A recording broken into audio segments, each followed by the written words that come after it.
At first, I was just like, no, it's not abuse. This is what a marriage is like. It's give and take. People fight. I started realizing not everybody does that. Not everybody freaks out and rages and throws things or slams you up against the wall or pulls guns on you or threatens the kids. It's not like you wake up one day and the love of your life from yesterday is strangling you today. You want to believe that that person that you love and care so much is going to change and is going to wake up one day and realize what they're doing, but they don't. It takes a while to work up, and then you're making excuses for something that shouldn't be happening. It can happen to anyone at any time, and it changes who you are significantly. Your whole life has changed, and you're no longer the person you were before that. I had been tackled to the ground, and he also strangled me with my hoodie strings in front of my children. And then he essentially kept me hostage, took my phone, my keys, and my wallet, and wouldn't let me go anywhere until I promised that I wouldn't go to the police, until he had talked to the boys about how we don't talk about what happens outside of our home. We don't tell anybody. But I just remember laying there not really caring if I was even going to get out, like not even caring if I was going to make it, because I felt so hopeless.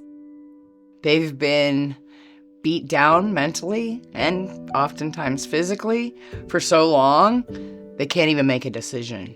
They don't even know where to begin. They've been in survival mode in a home there's violence in, that they don't know where to start.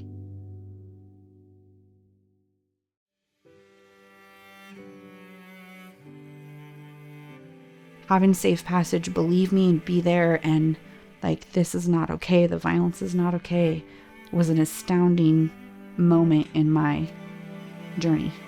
We want to work with them to help them learn that they are worthy of having a better life, of getting out of survival mode and thriving. They helped us with a place to stay at a place that was safe, and the boys stayed with me. And they provided an advocate. There's an advocate that helped me with all the court process. I had no money. I had no job. I had nothing, essentially. So they helped with Walmart gift cards. They provided counseling, life skills classes. They also adopted our family for Christmas for 2 years and gave my boys an amazing Christmas that I wouldn't have been able to afford otherwise. Most of all, they provided hope, though. Hope for the future. Hope and validation that, I wasn't crazy.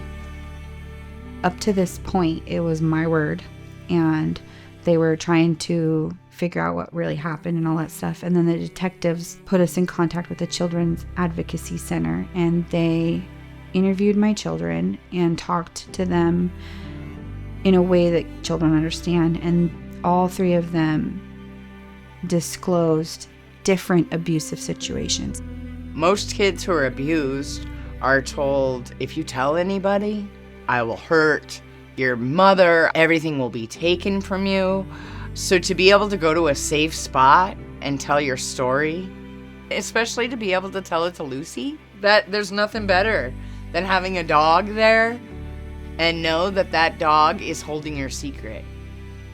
The interviews with the kids is what got the law enforcement to take it seriously. If I didn't find Safe Passage, I wouldn't be here today. I wouldn't be in this home, I don't think. I wouldn't have my children protected as much as they are protected. And I may not even be alive. There's nothing like seeing someone who came in who can't even lift their head and look at you, and they walk with their head held high. They're proud of their accomplishments.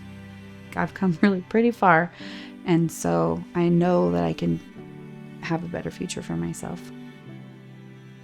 It's really overwhelming to know that there's complete strangers, Safe Passage, but also the people who help Safe Passage. They're complete strangers. They don't know me. They don't know my boys.